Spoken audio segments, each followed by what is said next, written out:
Le 18 août 2002. Le 12 septembre 2011. Le 29 août. Le 1er décembre. Le 15 juin 1991. J'ai vécu la nuit. La plus terrifiante. La plus terrifiante. J'ai vécu la nuit la plus terrifiante de ma vie.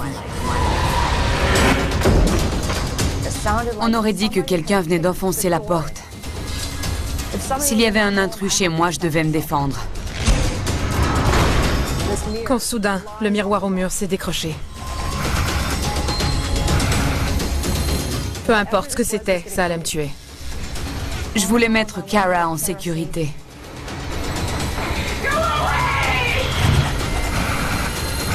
Je n'allais pas y arriver. J'allais mourir.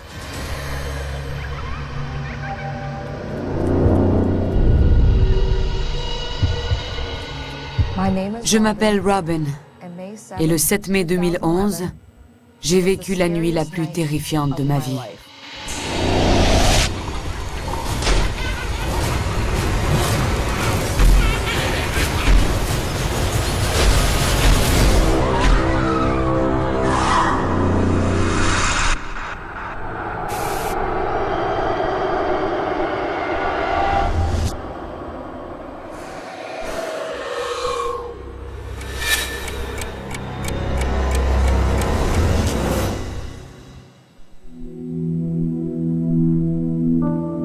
En 2011, j'ai emménagé avec ma fille Kara dans un duplex. Un logement vraiment charmant. Juste pour elle et moi. J'étais mère célibataire. Elle passait la soirée chez des amis et j'étais occupée à quelques tâches ménagères. Je pliais le linge propre et j'aime que ce soit bien fait. Je prenais mon temps. J'étais détendue.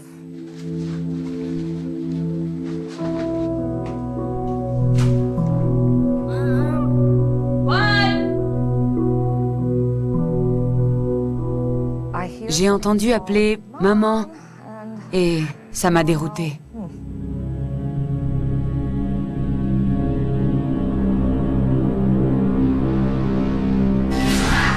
Je suis sortie de ma chambre. Je me suis penchée par-dessus la rampe et je lui ai demandé ce qu'elle voulait. Bien sûr, pas de réponse. Bizarre. J'ai trouvé ça vraiment super étrange. Étrange, puisque je savais que Kara n'était pas là.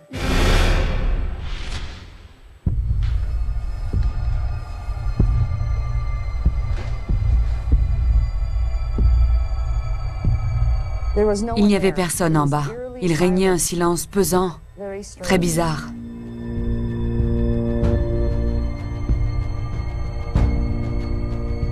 Il y avait vraiment de quoi être effrayé.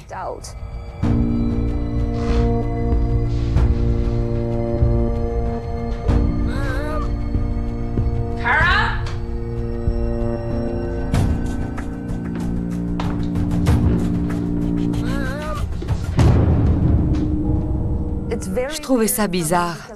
Il ne m'était jamais arrivé un truc pareil. Je me suis dit que c'était le nouvel environnement.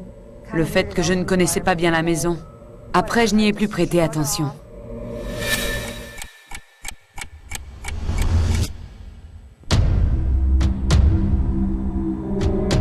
Je finissais de ranger la maison pour la nuit, comme je le fais chaque soir.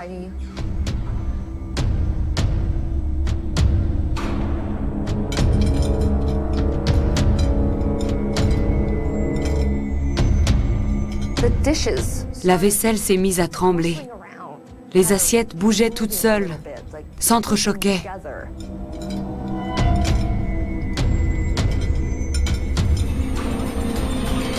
Et je restais là, bouche bée. Je n'en croyais tout simplement pas mes yeux. C'était comme si quelqu'un la faisait trembler. Et je me demandais comment c'était possible.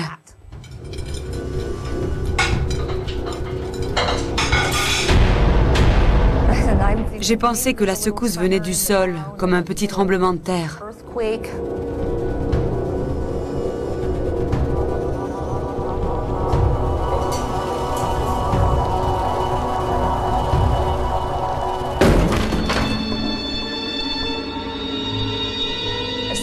On aurait dit que quelqu'un venait d'enfoncer la porte.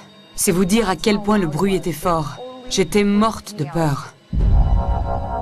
Ça a claqué si fort que les murs ont tremblé. Il y a eu comme une vibration dans la structure. Je n'en croyais pas mes oreilles.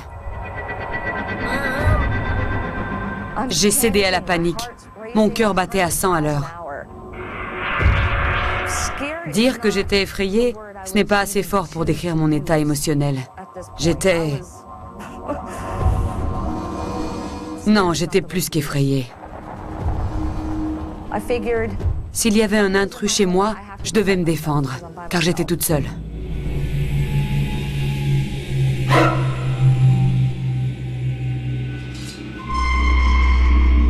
J'ai saisi un couteau.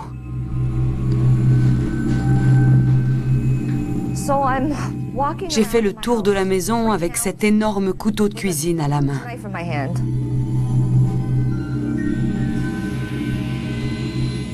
Quelque chose ne tournait décidément pas rond. J'ai jeté un coup d'œil dans le salon. Rien d'anormal.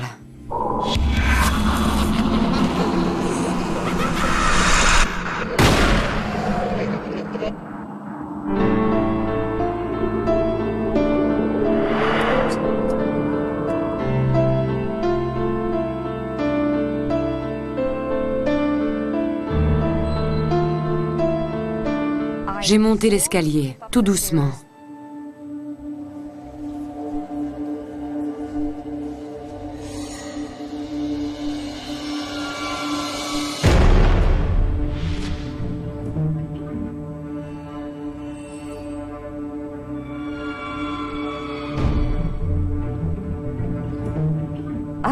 J'ai fouillé la maison en me demandant ce qui se passait.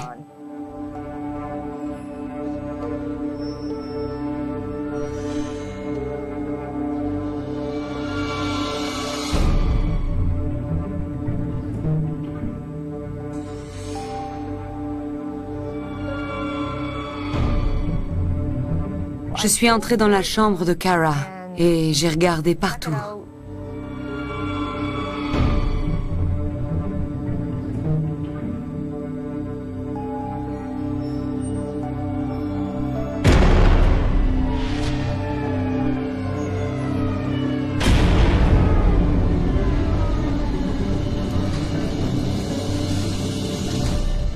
Mais il n'y avait personne. Alors, ouf.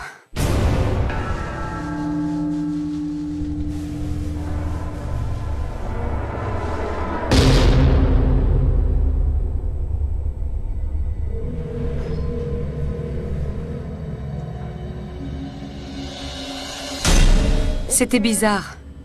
Il n'y avait personne. J'ai secoué la tête.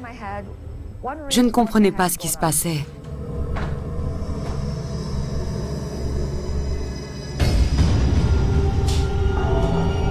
Je suis allée dans ma chambre.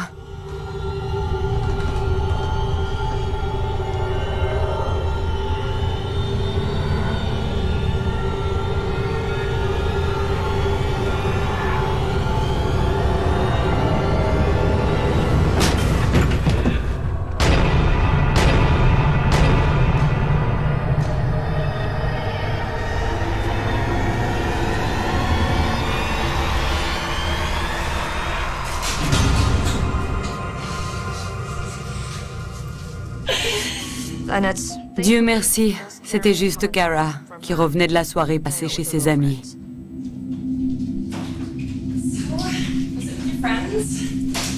J'étais plutôt soulagée.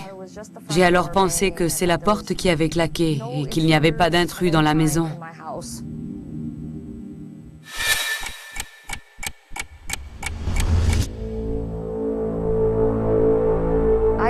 J'ai mis Kara au lit. Elle était dans sa chambre, prête à faire sa nuit.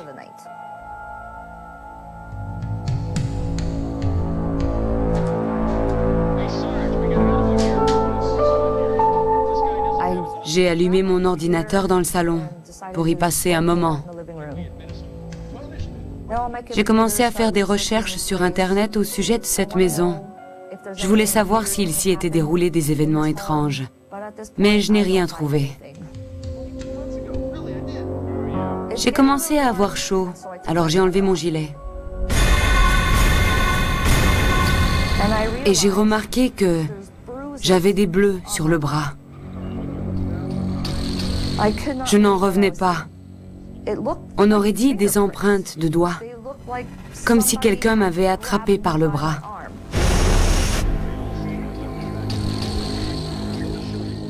Je savais que personne ne m'avait touché et je n'avais pas eu d'altercation d'aucune sorte avec personne. Alors je me suis demandé d'où venaient ces ecchymoses. Tout ça n'était pas normal.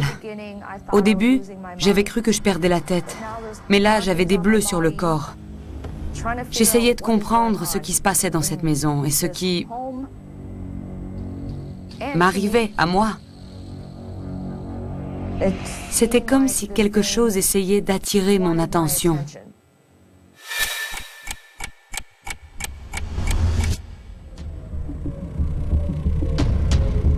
J'ai continué mes recherches sur l'ordinateur. Cette maison était-elle hantée? Y avait-il eu des morts violentes à l'intérieur?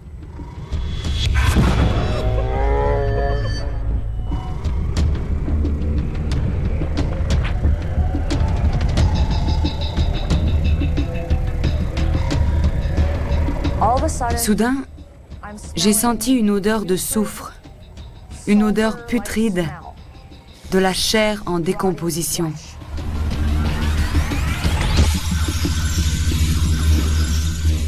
J'ai refermé l'ordinateur et j'ai cherché d'où ça venait.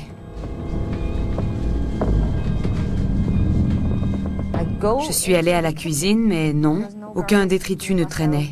Est-ce que ça venait du réfrigérateur?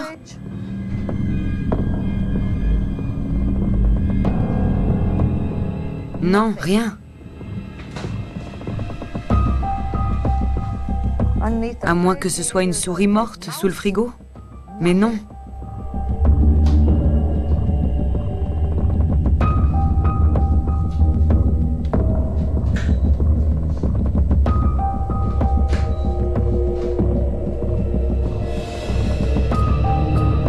Tout était propre à la cuisine. La poubelle était vide.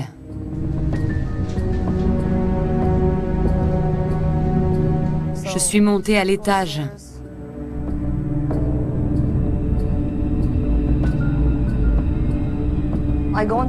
Vérifiez aussi la salle de bain. La litière du chat était propre. Ça ne venait pas de la salle de bain. Je n'avais aucune idée d'où venait cette odeur. Aucune. Je suis retournée dans le salon et j'ai repris mes recherches à l'ordinateur.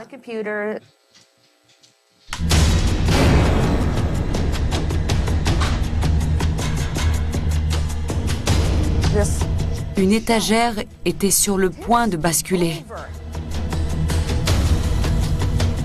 Elle était penchée au point que les photos et les bougies qui se trouvaient dessus auraient dû glisser et tomber. Mais non, elles ne tombaient pas. Pas une seule bougie n'a glissé. Elles n'ont pas bougé d'1 millimètre. Je n'en croyais pas mes yeux. J'assistais à quelque chose de démentiel. Non mais sérieusement, que se passait-il?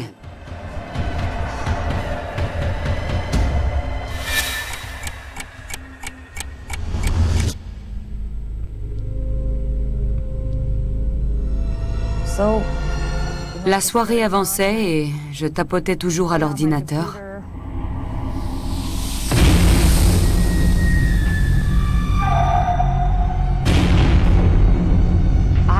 J'ai vu, du coin de l'œil, une grande ombre noire.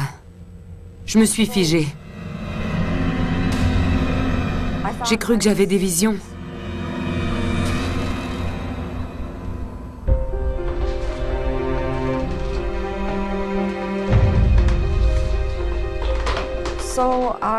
J'ai essayé de trouver un sens à tout ça.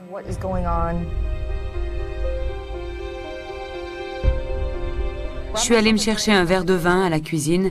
J'essayais de me calmer. Je pensais à Kara. Dormait-elle tranquillement?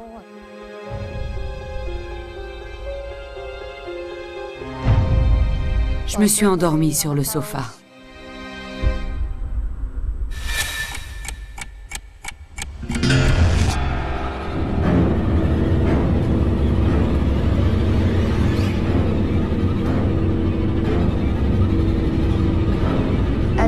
L'odeur était revenue. Je sentais encore cette même odeur.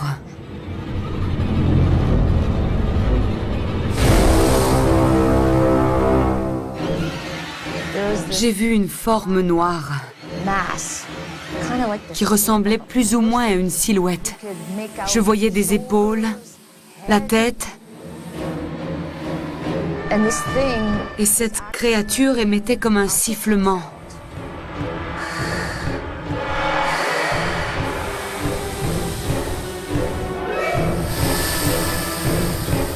Je me sentais menacée. J'ai alors pensé à Kara. Il fallait que j'aille la rejoindre.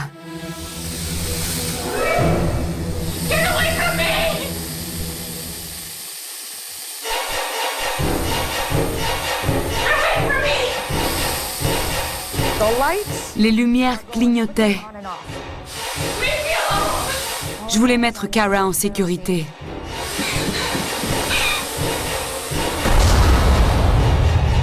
J'ai trébuché sur une marche. La créature noire me poursuivait.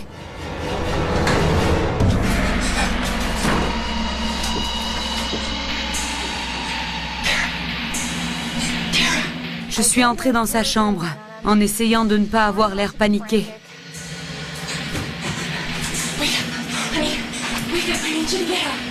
Elle dormait à poings fermés. Je l'ai secouée pour la réveiller, je l'ai suppliée d'ouvrir les yeux, de se lever.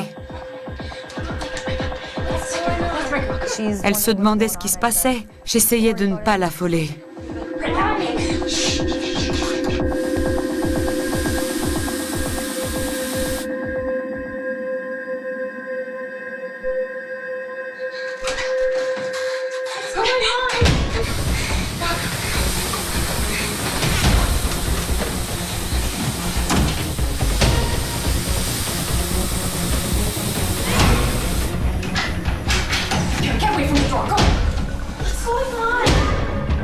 On est entré dans ma chambre et on s'est enfermé.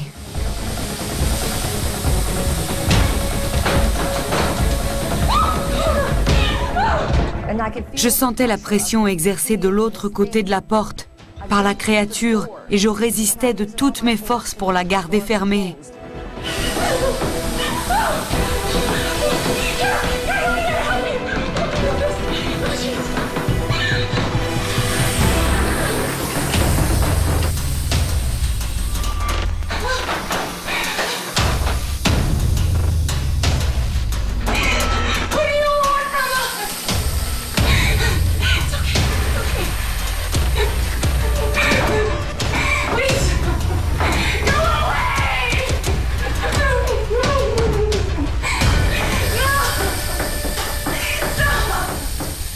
Je voulais que cette créature, quelle qu'elle soit, nous laisse tranquilles et que tout s'arrête.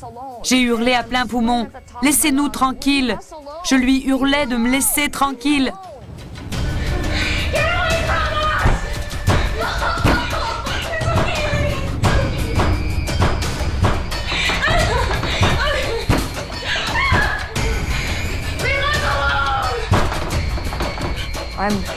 Je hurlais à cette chose de foutre le camp de chez moi.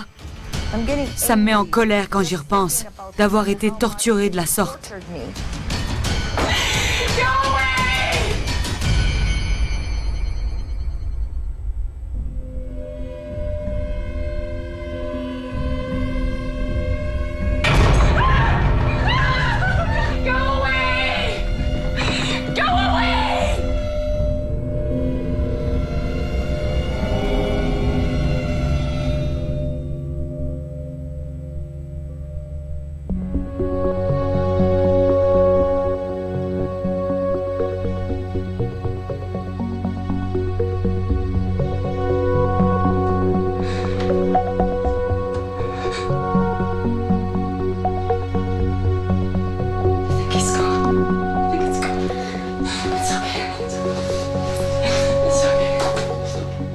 J'ai enlacé ma fille et je lui ai dit que c'était fini, qu'il ne nous arriverait rien.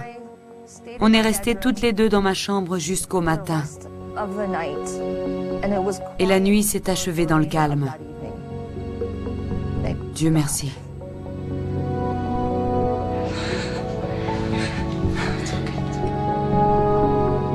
Ça a été la nuit la plus terrifiante de ma vie.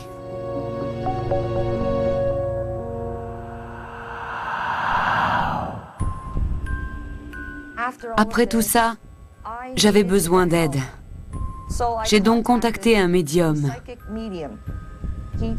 Il m'a dit des choses que personne ne pouvait savoir. Il m'a dit que ce que j'avais vu chez moi cette nuit-là était un démon. Il a purifié ma maison. Je lui étais tellement reconnaissante de s'être déplacée jusque chez moi. Après son passage, il ne s'est plus jamais rien produit d'étrange dans cette maison. Je suis contente que tout soit terminé.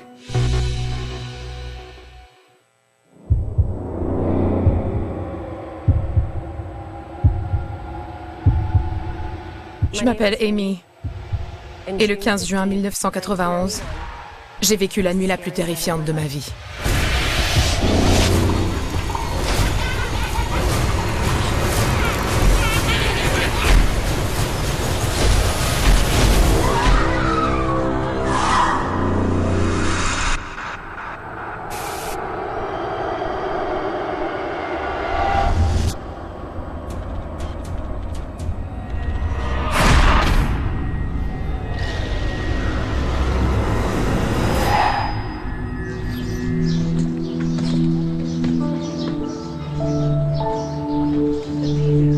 Ma mère avait un très bon ami qui s'appelait David. Il vivait dans une superbe maison avec 3 chambres, beaucoup d'espace et une belle cour arrière et très bien située près du métro et des écoles.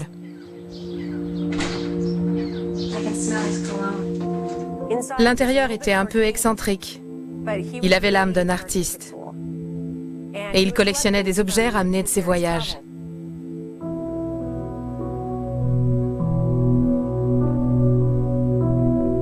La maison tout entière reflétait sa personnalité. C'était chaleureux et sécuritaire. David était quelqu'un d'important à mes yeux. Et il l'était aussi pour ma mère. Il adorait les miroirs. Il en avait partout dans la maison. L'endroit dégageait une super atmosphère. David possédait aussi quelques objets spirituels. Il est tombé malade. Il a dit à ma mère qu'il aimerait qu'elle reprenne son bail, car il savait combien on aimait cette maison. Il est mort chez lui, et on y a aménagé peu après. On s'y sentait bien, on se sentait chez nous.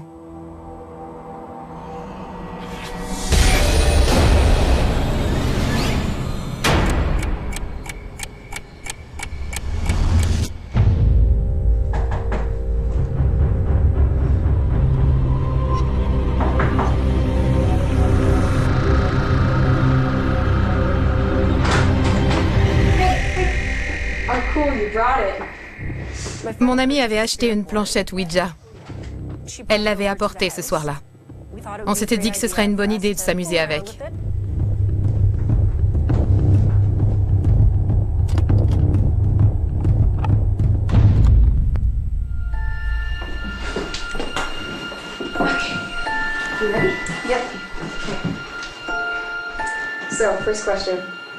On ne savait pas s'en servir.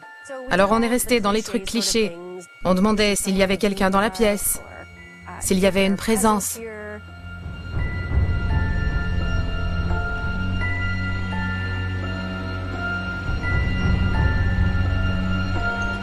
Je faisais ça avec sérieux, mon ami aussi.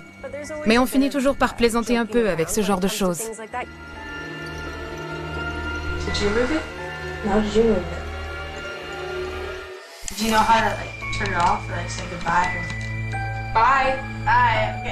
Finalement, comme il ne se passait pas grand-chose, on l'a rangé.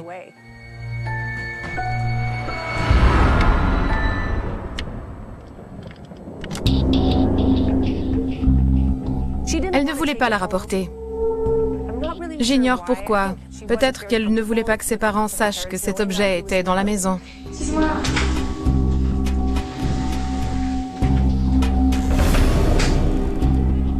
Elle est partie et je suis allée voir ma mère qui se préparait à sortir.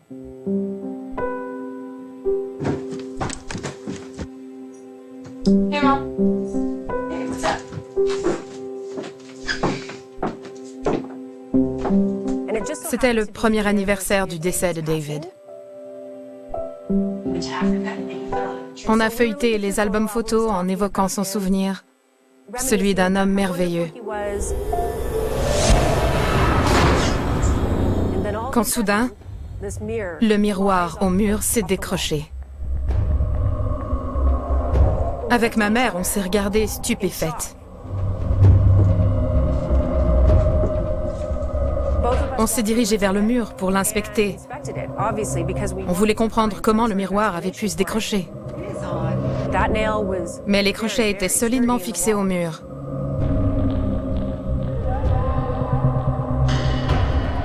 Le câble qui le soutenait n'était pas effiloché. Il était en parfait état. On aurait dit que quelqu'un l'avait soulevé avant de le laisser tomber. Il n'y avait aucune explication logique à cette chute.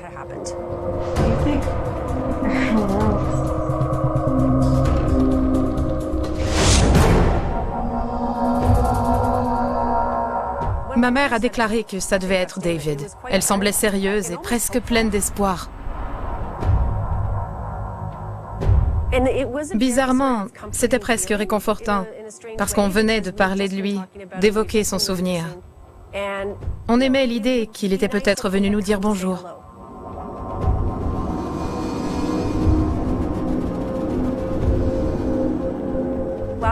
Tandis qu'on inspectait la pièce, j'ai levé les yeux au plafond, par curiosité, pour voir s'il y avait quelque chose d'écrit, par exemple.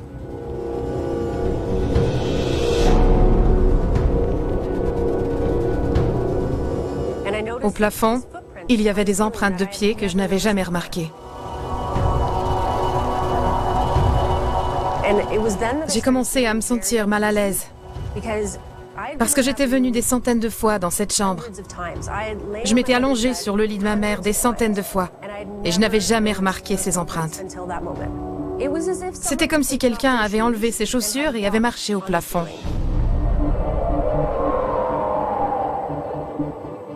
Ma mère non plus ne les avait jamais remarquées, et a simplement trouvé ça bizarre.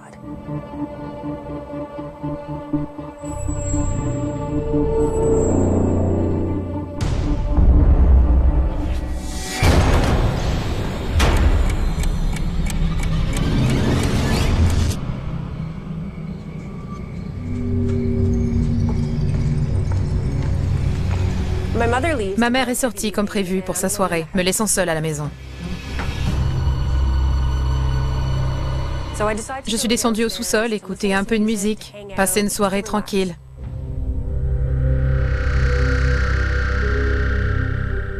J'avais ma pièce à moi au sous-sol, avec une chaîne stéréo, ma télévision, ce genre de choses.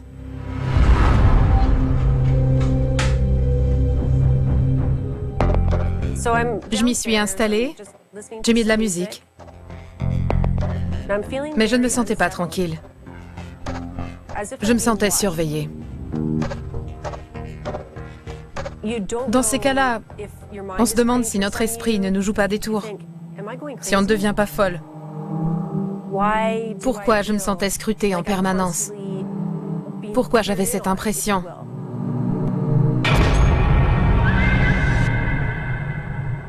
Je me sentais menacée.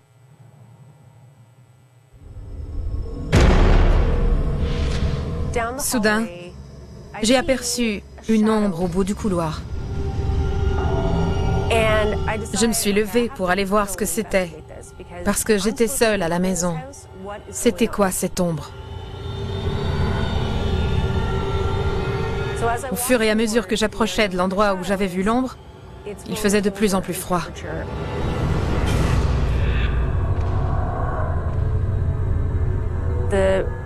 J'avais les poils qui se dressaient sur les bras et sur ma nuque.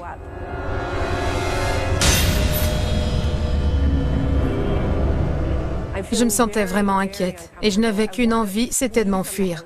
Mais en même temps, je voulais comprendre ce qui se passait.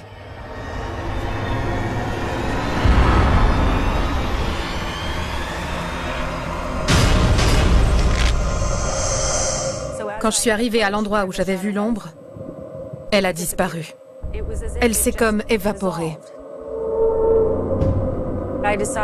Je me suis fait violence pour rester au sous-sol, me détendre et me prouver qu'il ne se passait rien d'anormal.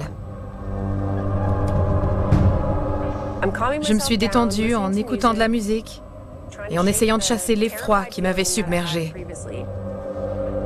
Quand soudain, j'ai senti une présence près de moi. Une présence qui semblait si réelle que je sentais presque quelque chose me toucher, comme si on m'enveloppait d'un voile d'obscurité. De toute ma vie, je n'avais jamais rien vécu d'aussi terrifiant. C'était comme si on envahissait mon espace personnel. Il y avait de l'électricité dans l'air, ou une sorte de présence, et rien de bienveillant. Ça dégageait des ondes négatives, et j'avais le sentiment qu'on allait me sauter dessus. Il fallait que je m'éloigne de cette chose, si je ne voulais pas mourir. Je ne voyais rien, je n'entendais rien, mais il y avait quelqu'un dans la pièce. Une sorte de démon ou un esprit malveillant. J'ai foncé vers l'escalier et je suis remontée. Je n'avais jamais couru aussi vite. Ça n'a fait qu'accroître le sentiment qu'on me poursuivait, que quelqu'un était sur mes talons pour m'attraper. Je sentais qu'il gagnait du terrain. Il fallait que je coure encore plus vite, de toutes mes forces, pour lui échapper. J'étais presque à la porte de ma chambre, mais derrière moi, je sentais la chose se rapprocher. J'ai bien cru que je n'y arriverais pas.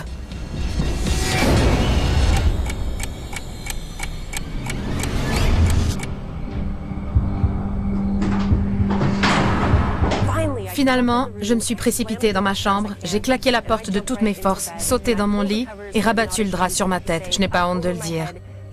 Je me sentais plus en sécurité sous le drap. Je prenais conscience que j'étais seule face à cette menace. Ma mère n'était pas là et personne d'autre ne pouvait, d'une part, partager cette expérience avec moi, d'autre part, me sortir de là. Je ne m'étais jamais sentie aussi seule et isolée de toute ma vie. Affronter une menace aussi sombre et effrayante, en me sachant complètement seule, n'a fait que décupler ma terreur. Je ne suis pas particulièrement croyante, mais j'ai prié quiconque pourrait m'entendre de venir le plus vite possible à mon secours. Je tremblais. La peur me tordait le ventre. J'étais terrifiée. L'effroi me submergeait littéralement et j'essayais de respirer calmement pour atténuer la terreur. Et j'ai senti un changement, comme si l'esprit ou cette chose surnaturelle était partie. J'avais peut-être eu raison de me réfugier dans ma chambre. J'étais peut-être en sécurité ici. Quand soudain, j'ai entendu de petits grattements. Ça a commencé de façon très discrète. Et je me suis demandé ce que c'était. On n'avait jamais eu de rongeur.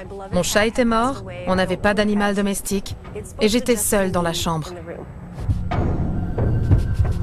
Je m'étais trompée, ce n'était pas fini. Le bruit était de plus en plus fort, ça se rapprochait. Je me demandais où aller maintenant.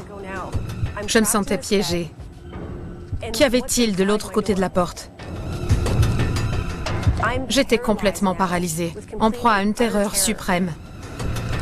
Je ne sais pas qui grattait comme ça. Ça venait de sous le plancher. Je me suis dit que cette chose n'était pas de ce monde. C'était trop bizarre. Mais qu'est-ce que c'était?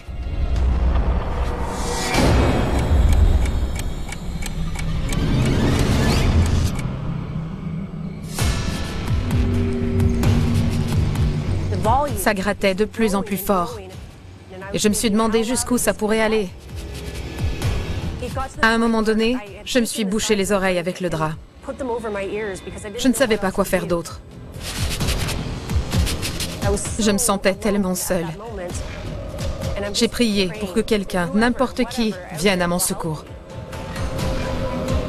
Qu'une chose capable de faire ce genre de bruit puisse toucher mon corps, je n'y survivrais pas, c'était sûr. Peu importe ce que c'était, ça allait me tuer. Je priais pour que la chose ne monte pas sur mon lit. Pour qu'elle s'en aille. Pourquoi ça ne s'arrêtait pas? Pourquoi ça m'arrivait? J'étais sûre que si elle arrivait jusqu'au lit, c'en était fait de moi. Je pensais sincèrement que j'allais avoir une crise cardiaque. J'étais au summum de l'effroi et le son était assourdissant. L'énergie qui régnait dans la pièce était sombre. Elle enveloppait tout. Et ça s'est arrêté. Tout est redevenu normal. Au bout de quelques secondes, je me suis dit qu'il fallait que je jette un coup d'œil pour voir s'il y avait quelque chose, une preuve de ce qui venait de se passer. Très très lentement, j'ai baissé le drap. Il fallait que je vérifie pour m'assurer que je n'étais pas folle, qu'il n'y avait pas d'animal coincé dans ma chambre. Mais tout était en ordre, rien n'était dérangé. Je ne voyais pas de griffures, rien n'était abîmé. La chambre était exactement dans l'état où je l'avais trouvée en entrant.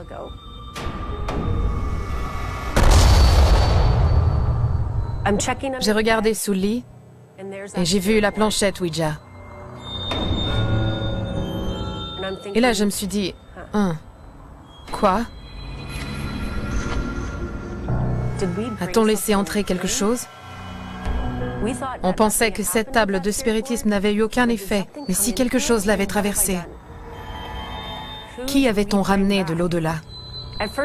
J'ai d'abord pensé à David, mais je me suis dit que non. Parce qu'il était gentil, chaleureux et bienveillant. Impossible qu'il fasse quoi que ce soit pour me terrifier. Alors, si ce n'était pas David, qui avait-on ramené? Je pense qu'on a ramené un esprit maléfique avec la planchette Ouija. Après ça, pas question de dormir. Il fallait que je me calme. L'énergie avait changé dans la maison. Je me sentais plus en sécurité. J'avais besoin de m'éclaircir les idées et de réfléchir à ces événements. Alors je suis descendue à la cuisine, j'ai appelé ma mère et je me suis préparé du thé.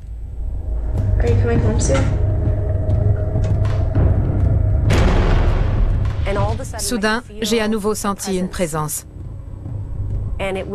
Quelque chose de noir et maléfique. J'avais envie de m'enfuir. Je ne voulais pas rester dans la cuisine. Je voulais sortir de la maison. Je ne voulais plus rester là.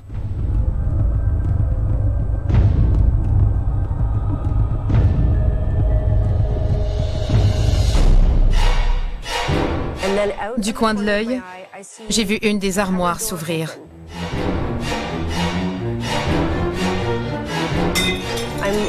Alors que je quittais la cuisine, les assiettes ont commencé à voler et à se fracasser au sol l'une après l'autre.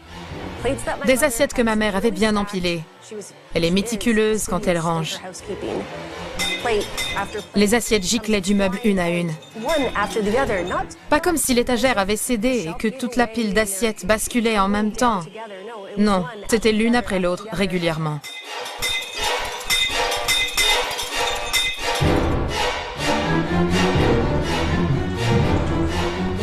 La terreur était trop forte. Mon cœur battait à tout rompre. J'ai décidé de quitter la maison et d'attendre ma mère à l'extérieur.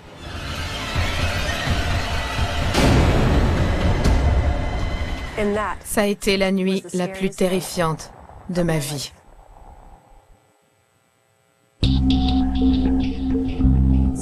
Avec le recul, je me dis que si on n'avait pas joué avec la table du spiritisme, rien de tout cela ne serait arrivé. De toute évidence, on avait laissé entrer un esprit.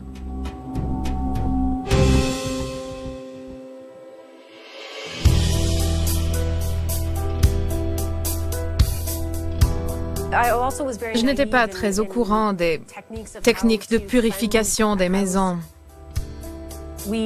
On n'a jamais vraiment fait les choses à fond.